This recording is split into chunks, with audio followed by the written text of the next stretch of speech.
ഭഗവദ്ഗീത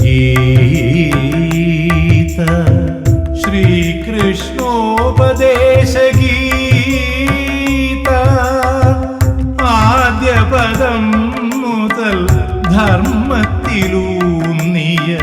വേദവ്യാസ കവിത. ഹരി ഓം. എല്ലാവർക്കും എൻ്റെ വിനീത നമസ്കാരം. ഭഗവത്ഗീതയിലൂടെ ജീവിത വിജയം. വേദവ്യാസ കവിത. ഈ വിജയം ഇവിടെ എല്ലാവർക്കും സാധിക്കുന്നതാണ്. പരാജയപ്പെടാൻ ആരും വിധിക്കപ്പെട്ടവരല്ല. പിന്നെ നാം ജീവിതത്തിൽ പരാജയപ്പെടുന്നതിന് കാരണം വിജയത്തിനായി പ്രയത്നിക്കാത്തതുകൊണ്ടാണ്. അപ്പം വിജയവും പരാജയവും നമുക്കറിയണം എന്താണെന്ന്. പരാജയം എന്ന് പറയുന്നത് പൊതുവെ ആളുകൾ പറയുന്നത് പോലെ പൊതുവെ ആളുകൾ വ്യാഖ്യാനിക്കുക, വിധി, തലയിലെഴുത്ത്, യോഗം, ഇതൊന്നുമല്ല. പരാജയം എന്നതുകൊണ്ട് അർത്ഥമാക്കേണ്ടത് ആലസ്യവും അസ്വസ്ഥതയും നിറഞ്ഞ ഒരു മനസ്സ് ഉണ്ടാക്കുന്ന ദൗർബല്യമാണ്, പ്രശ്നങ്ങളാണ് പരാജയം. So that we created. എന്നാൽ വിജയം എന്ന് പറയുന്നതോ ആരാണോ കൃത്യനിഷ്ഠയിലൂടെ ചില അനുഷ്ഠാനങ്ങളിലൂടെ മനസ്സിൻ്റെ ശക്തി ഉണർത്തുന്നത്, അവർക്ക് വിധിയെപ്പോലും മറികടക്കാനുള്ള ധൈര്യവും ശക്തിയും അന്തർലീനമായി കണ്ടെത്താൻ പറ്റും, അല്ലെങ്കിൽ ഉള്ളിൽ കണ്ടെത്താൻ പറ്റും. അപ്പം അതുകൊണ്ട് ആരും ഇവിടെ ദുർബലരായി തളർന്ന് ജീവിക്കേണ്ടതില്ല. അപ്പം നമ്മൾ എന്തിനാണ് അങ്ങനെ ജീവിക്കാൻ തയ്യാറാവുന്നത്?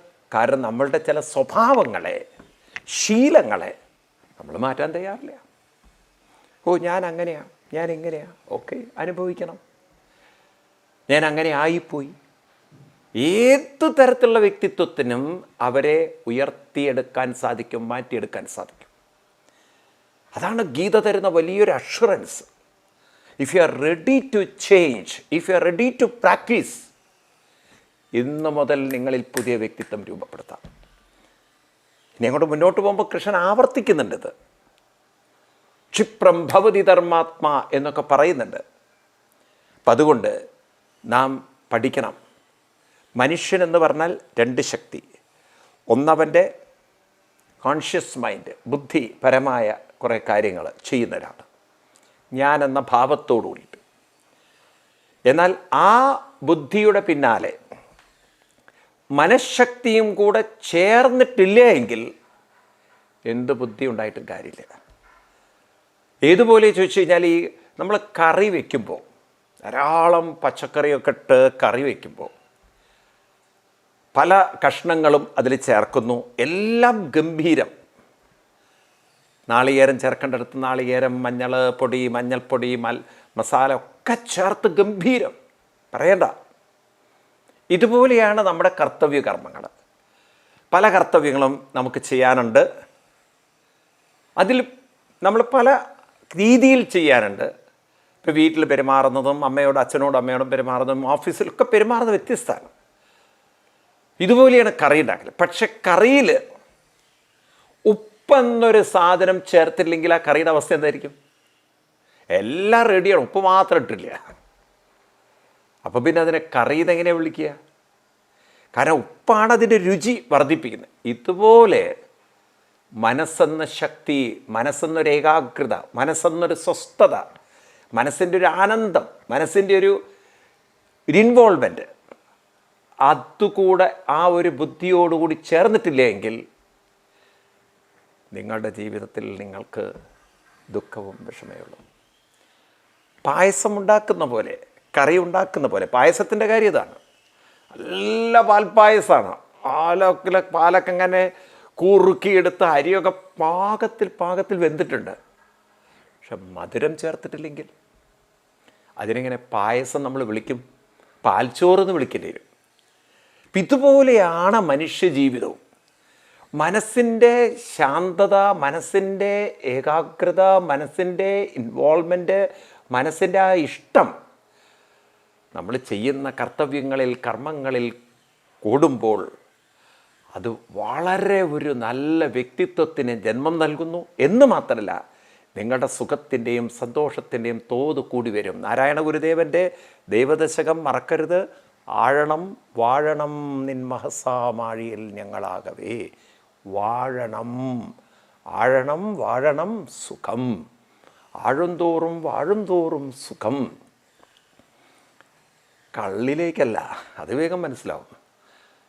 വാളാനും ആഴാനൊക്കെ, അതാനും വാള് എന്നൊക്കെ പറയുമല്ലോ, അതൊന്നുമല്ല ഇവിടെ പറയുന്നത്. ഇവിടെ അവനവൻ്റെ കർത്തവ്യങ്ങളിൽ, അവനവൻ്റെ ജോലിയിൽ ഇങ്ങനെ ആഴണം വാഴണം.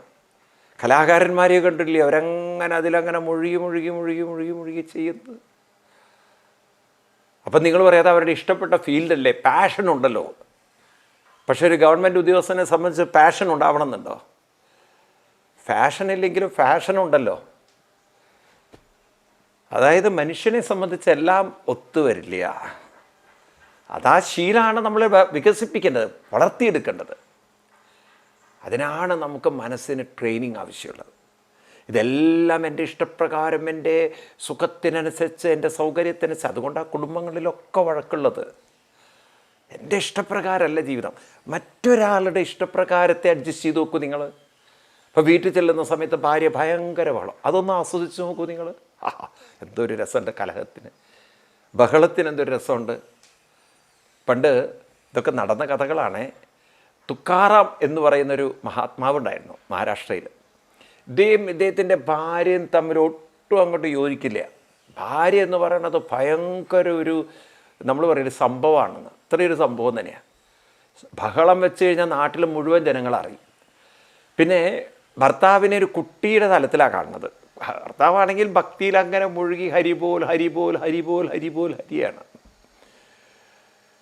കൃഷിക്കാരനുമാണ്. കൃഷി ചെയ്യുന്ന സമയത്തൊക്കെ ഹരിയുടെ പാട്ടുപാടി ചിലപ്പൊക്കെ സമയത്തിനും എത്തും. ഭാര്യ ഭക്ഷണമൊക്കെ കൊണ്ടു കൊടുത്താൽ കഴിക്കുക, അത്രയേ ഉള്ളൂ. വേറെ അവധൂത് ടൈപ്പായിരുന്നു ആൾ. ഇദ്ദേഹത്തിന് ഭാര്യ ഉണ്ടല്ലോ, കുട്ടികളെപ്പോലെ തല്ലുകയൊക്കെ ചെയ്യും, വടിയൊക്കെ എടുത്തിട്ട്. അപ്പോൾ ഒരിക്കലും ഇയാൾ അവിടെ എന്തോ ഉത്സവം, മഹാരാഷ്ട്രയിലൊക്കെ ഉത്സവം വരുമ്പോൾ ഇവർ കരിമ്പൊക്കെ വെച്ച് കെട്ടണം, വീട്ടിൽ അലങ്കരിക്കണം. കരിമ്പ് കൊണ്ടുവരാൻ പറഞ്ഞു വയലിൽ നിന്ന്.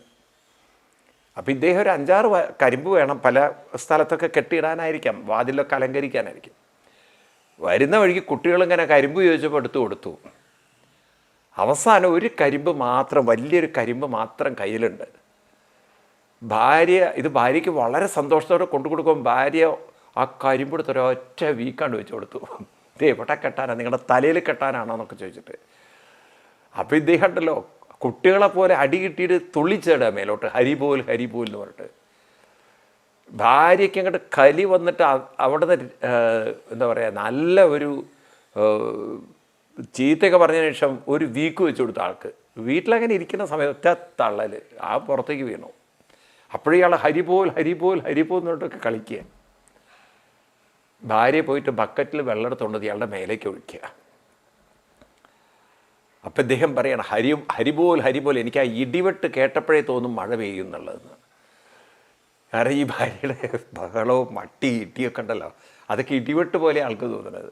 ഈ വെള്ളം കൂടി നിങ്ങൾ ഒഴിച്ചാൽ പറഞ്ഞു, ആ ഇടിവെട്ട് കേട്ടപ്പോഴേ എനിക്ക് തോന്നി ഇന്ന് മഴ ഉറപ്പാണെന്ന്, സന്തോഷമായെന്ന്. എന്നിട്ട് ആളെന്താ പറയണത് അറിയോ, ഇനിയിപ്പോൾ കുളിക്കാനായിട്ട് പോകേണ്ട കാര്യമില്ലല്ലോ എന്ന്. ആൾ പോയി തോർത്തൊക്കെ എടുത്ത് സുഖമായിട്ട് നല്ലോണം തുടച്ച് ആളയാളുടെ പ്രവൃത്തി. ഇപ്പോൾ ജീവിതത്തിൽ ഞാൻ പറയണത് ഇത്രത്തോളം ആവണം എന്നല്ല, പക്ഷെ കുറേയൊക്കെ നമുക്ക് സമരസപ്പെടാൻ, ജീവിതത്തിൻ്റെ പ്രശ്നങ്ങളോട് അമിതമായി പ്രതിഷേധിക്കാതെ അതും ഒരു രസമാക്കി മാറ്റി കണ്ടുപോവാൻ ജീവിതത്തെ പരിശീലിപ്പിക്കണമെങ്കിൽ, മനസ്സിന് അതിനുള്ളൊരു കഴിവും ശക്തിയും ഉണ്ടാവണമെങ്കിൽ സാധനാനുഷ്ഠാനം നിർബന്ധമായി വേണം. ഇതിനെക്കുറിച്ച് നമുക്ക് അഷ്ടാവക്രഗീത നിങ്ങൾ കേട്ട് കാണും. അഷ്ടാവക്രം എന്ന് പറഞ്ഞു കഴിഞ്ഞാൽ സീതാദേവിയുടെ പിതാവ് ജനക മഹാരാജാവിന് തത്വോപദേശം ചെയ്ത ഗുരുവര്യനാണ് അഷ്ടാവക്രൻ. അഷ്ടാവക്രൻ എന്ന് പറഞ്ഞാൽ 8 വളവുള്ള ആളാണ്. അങ്ങനെ ഒരു പുസ്തകം അവൈലബിളാണ്, അഷ്ടാവക്രഗീത. അതിൽ 18-ാമത് അധ്യായത്തിൽ 61-ാമത് ശ്ലോകത്തിൽ അഷ്ടാവക്രൻ പറയും, നിവൃത്യാഭിമൂഢസ്യ പ്രവൃത്തിർ ഉപജായത്തെ. നിവൃത്യാഭിമൂഢസ്യ പ്രവൃത്തിർ ഉപജായത്തെ. മൂഢൻ എന്ന് പറഞ്ഞാൽ മാനസികമായി ഒന്നും പരിശ്രമിക്കാത്തവർ, ഒരു സാധനയും അനുഷ്ഠിക്കാത്തവരാണ് മൂഢൻ. അല്ലാതെ ഇവിടെ മൂഢൻ എന്ന് പറഞ്ഞാൽ ബുദ്ധി വികസിക്കാത്തവരല്ല. ഇവിടെ മൂഢൻ പരിശ്രമിക്കാത്തവരാണ്. അപ്പോൾ പരിശ്രമിക്കാത്ത, മനസ്സിനെ പരിവർത്തനം ചെയ്യാൻ പ്രവർത്തിക്കാത്ത ആളുകൾ നിവൃത്യാദി. വെറുതെ ഇരുന്നാൽ പോലും പ്രവൃത്തിരുപജായത്തെ. ആ മനസ്സ് കൊരങ്ങനെ പോലെ ഇവരെ കൊണ്ട് ഓരോ കാര്യങ്ങൾ ചെയ്യിക്കും. അതാണ് ഇന്ന് നമ്മൾ കുട്ടികളിൽ കാണുന്നത്. ശാരീരികമായി പണിയെടുക്കുന്നില്ലെങ്കിലും അവർ വളരെയധികം മാനസികമായി ഇന്ന് മൊബൈൽ പോലുള്ള കാര്യങ്ങളിൽ, കളികളിൽ ഇൻവോൾവാണ്. ഇന്ന് മാനസികമായി ഇത്തരത്തിലുള്ള അഡിക്ഷനിലേക്ക് കുട്ടികൾ പോകുന്നത് കൂടി വരികയാണ്. അപ്പം ശാരീരികമായി പ്രവർത്തിക്കുന്നില്ലെങ്കിലും നിങ്ങൾ വിചാരിക്കരുത് റെസ്റ്റ് എടുക്കുകയാണ്. ഓ, അത് റെസ്റ്റ് അല്ലത്, റെസ്റ്റ്ലെസ് ആയിക്കൊണ്ടിരിക്കുകയാണ്. നാളെ കൂടുതൽ ദുർബലരാവാനുള്ള പരിശീലനത്തിലാണ്. കളി വേണം, പക്ഷെ അത് അമിതമാവരുത്. എല്ലാ മീഡിയയും വേണം, പക്ഷെ അമിതമാവരുത്. ഇപ്പം നമ്മുടെ കാര്യം വിട്ടേ കളിക്കാവെന്ന് പറയില്ലേ. ഈ മനസ്സാണ് നമുക്ക് സുഖവും സന്തോഷവും സംതൃപ്തിയും സമാധാനവും ശക്തിയും തരേണ്ടത്. ആ ശക്തി തരേണ്ട മനസ്സിനെ നാം ദുർബലപ്പെടുത്തിയാൽ നാളെ ശക്തി വേണ്ടൊരു സമയത്ത് നിങ്ങൾക്ക് എവിടെ നിന്ന് കിട്ടും ശക്തി?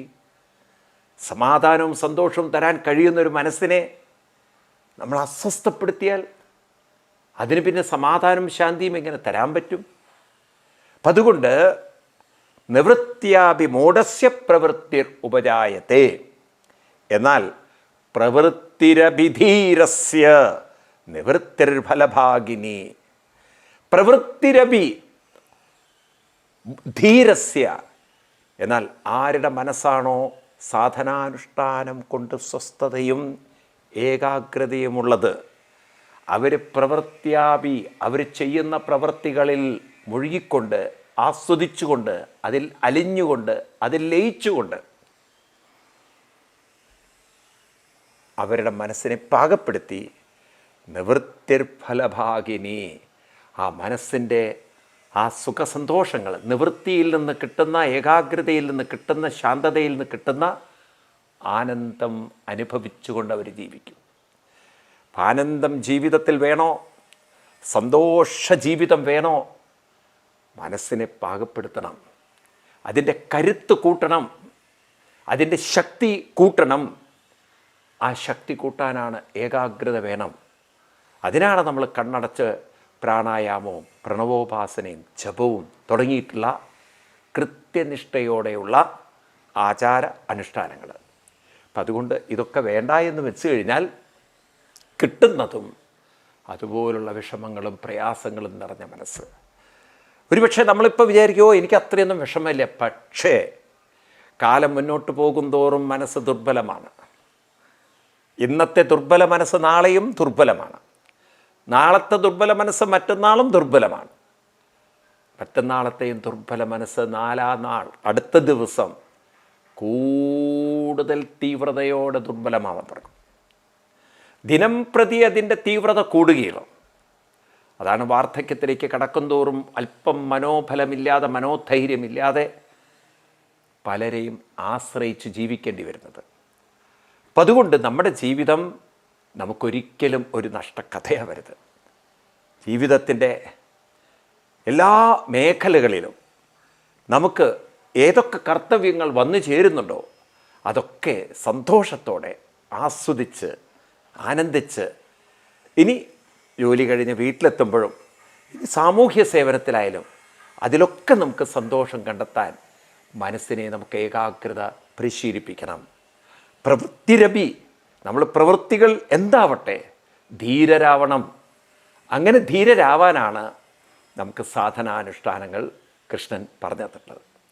അപ്പോൾ ഇത്രയും പറഞ്ഞതിൽ നിന്നൊരു കാര്യം മനസ്സിലാവുന്നത്, നാം നമ്മുടെ ജീവിതത്തിൽ സന്തോഷത്തോടെ, സമാധാനത്തോടെ, സംതൃപ്തിയോടെ, കൃതാർത്ഥതയോടെ ജീവിക്കണം എന്ന് ആഗ്രഹിച്ചാൽ പോരാ.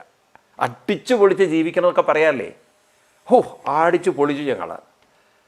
അടിച്ചുപൊളി എന്നൊക്കെ പറയുന്നത് താൽക്കാലികം ഒരു സൗകര്യങ്ങൾ കിട്ടുമ്പോൾ കിട്ടുന്നൊരു സുഖമാണ്.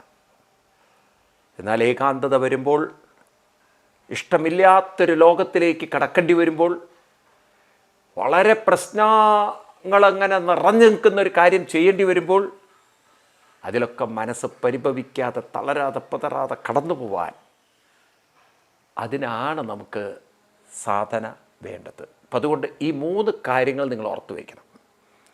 ഒന്നാമത്തെ കാര്യം മറക്കരുത്, നിങ്ങളുടെ തലയിൽ ഉറപ്പിച്ചു വയ്ക്കണം. ശാന്ത മനസ്സ്, സ്വസ്ഥ മനസ്സാണ് സുഖമുള്ള ജീവിതം തരുന്നത്. ഒന്നാമത്. രണ്ടാമത്തത്, ആ ശാന്ത മനസ്സ് നിരന്തര പരിശീലനത്തിലൂടെ മാത്രമേ കിട്ടുള്ളൂ. അതുകൊണ്ട് കൃത്യനിഷ്ഠമായി എണീക്കണം, വിട്ടുവീഴ്ച ചെയ്യരുത്. കാരണം ശാന്ത മനസ്സ് നമുക്ക് പറയാൻ എളുപ്പമാണ്. ഇത് ആലസ്യം കൊണ്ടുള്ള ശാന്തതയല്ല, ഇത് ശക്തിയിലുള്ള ശാന്തതയാണ്. ആ ശക്തി ഉണ്ടാവണമെങ്കിൽ സാധന വേണം. അപ്പം അങ്ങനെ നിരന്തരമായ സാധന കൊണ്ട് മാത്രമേ മനസ്സ് ശാന്തമാവുള്ളൂ. ആ നിരന്തരമായ സാധനയിൽ വിട്ടുവീഴ്ച ചെയ്താൽ, അണ്ടർലൈൻ ചെയ്താൽ, ഇന്ന് സുഖമെന്ന് തോന്നും, പക്ഷെ നാളെ ദുർബലവും വേദനയും വിഷമവും നിറഞ്ഞ ജീവിതം ഉറപ്പിച്ചോളും. വിട്ടുവീഴ്ച ചെയ്താൽ ദുഃഖിക്കേണ്ടി വരും. ഇന്ന് നാം അശ്രദ്ധ കാണിച്ചാൽ നാളെ നാം അതിൻ്റെ ദുരന്തം അനുഭവിക്കേണ്ടി വരും. അതുകൊണ്ട് നാം നമ്മുടെ സാധനകളിൽ ഒരിക്കലും വിട്ടുവീഴ്ച ചെയ്യാൻ പാടില്ല. അപ്പോൾ കൃഷ്ണൻ പറയുന്നു, ആര് അങ്ങനെ ജീവിക്കുന്നു, ആ കൃത്യനിഷ്ഠയോടെ, അനുഷ്ഠാനങ്ങളോടെ, ഇതെല്ലാം മനസ്സിലാക്കിക്കൊണ്ട്, മനസ്സാണ് സുഖത്തിന് കാരണം, ആ മനസ്സ് ചെയ്യുന്ന കാര്യത്തിൽ മുഴുകണം. മനസ്സിൽ ആ സമയത്ത് വേണ്ടാത്ത ചിന്തകളൊന്നും ഉണ്ടാവരുതെങ്കിൽ മനസ്സ് ശ്രദ്ധയോടെ, ഏകാഗ്രതയോടെ ചെയ്യുന്ന കാര്യത്തിൽ മുഴുകണം. അതിന് ഞാൻ നിരന്തരം സാധനാനുഷ്ഠാനങ്ങൾ അനുഷ്ഠിച്ചാൽ മാത്രമേ മനസ്സ് കെട്ടടങ്ങുകയുള്ളൂ. ഇതിങ്ങനെ നിരന്തരം നമ്മുടെ ഉള്ളിൽ ഉറപ്പിച്ച് സാധനാനുഷ്ഠാനങ്ങൾ ചെയ്ത് ശീലിച്ച് ആര് മുന്നേറുന്നുണ്ടോ അങ്ങനെയുള്ളവരുടെ ജീവിതം കൃഷ്ണൻ പറയുന്നു വളരെ വളരെ ആനന്ദമായിരിക്കും. എന്നിട്ട് കൃഷ്ണൻ തുടർന്നുകൊണ്ട് പറയുന്നു അടുത്ത ശ്ലോകത്തിൽ, യസ്യ സർവേ സമാരംഭാ കാമസങ്കൽപ്പവർജിതാ ജ്ഞാനാഗ്നിദർദ്ധകർമാണം തമാഹു പണ്ഡിതം ബുധാം. അടുത്ത ശ്ലോകത്തിൽ കൃഷ്ണൻ ഇതേ പോയിന്റാണ് പറയുന്നെങ്കിലും ഒരു പടി കൂടെ കടന്നിട്ട് പറയുന്നു, തമാഹു പണ്ഡിതം ബുധാ. അതിഗംഭീരാണ്. അവരെയാണ് പണ്ഡിതം. നമ്മൾ സാധാരണ പണ്ഡിതം എന്നൊക്കെ പറയുന്ന ആരെയാണ്? കോളേജിലോ യൂണിവേഴ്സിറ്റികളിലൊക്കെ പ്രൊഫസർമാർ, വളരെയധികം PhD എടുത്ത യോഗ്യന്മാർ, അങ്ങനെയൊക്കെയുള്ളവരെയല്ലേ നമ്മൾ പണ്ഡിതൻ എന്നൊക്കെ പറയുക. അല്ലെങ്കിൽ സംസ്കൃത പണ്ഡിതൻ, വേദ പണ്ഡിതൻ, കലാപണ്ഡിതൻ, അതിൽ പണ്ഡിതൻ, ഇതിൽ പണ്ഡിതൻ. പണ്ഡിതന്മാരുടെ ഒരു വളരെ വലിയ സംഖ്യ തന്നെ ഉണ്ട് ലോകത്തിൽ. ഇന്നാണെങ്കിൽ കേരളത്തിൽ ഒരുപാട് പണ്ഡിതന്മാരുണ്ട്.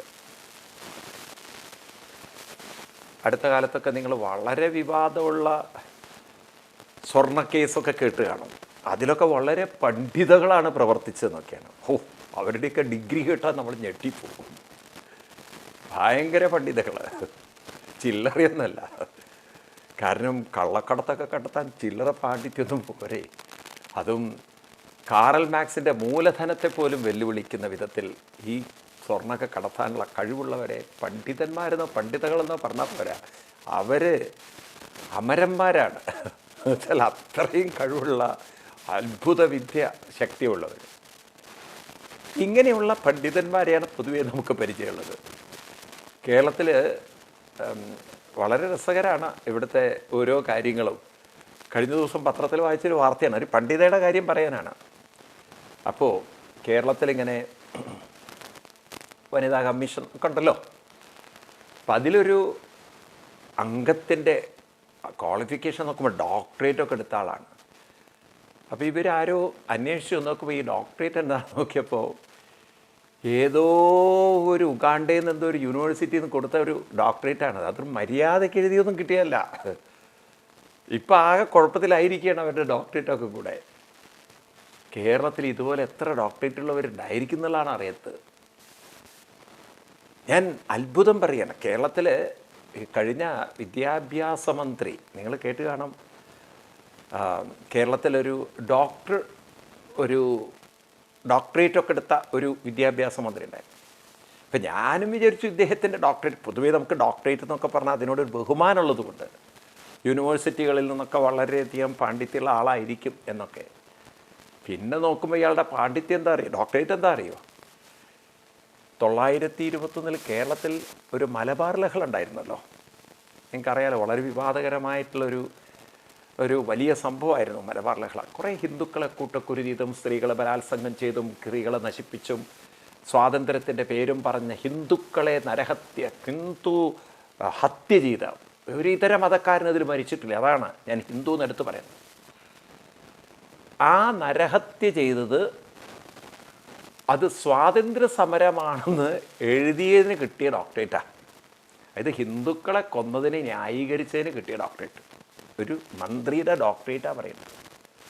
ചരിത്രങ്ങളൊക്കെ തിരിച്ചു മറിച്ച് രാഷ്ട്രീയത്തിൻ്റെ ഉച്ഛിഷ്ടം കഴിക്കുന്ന, രാഷ്ട്രീയത്തിൻ്റെ ഔദാര്യത്തിൽ കിട്ടുന്ന ഡോക്ടറേറ്റുകളാണ് നമ്മളെ പറ്റിച്ചുകൊണ്ടുള്ള പണ്ഡിതന്മാരെന്ന് പറയുന്ന ഒരു കൂട്ടർ കൊണ്ട് നടക്കുന്നത്.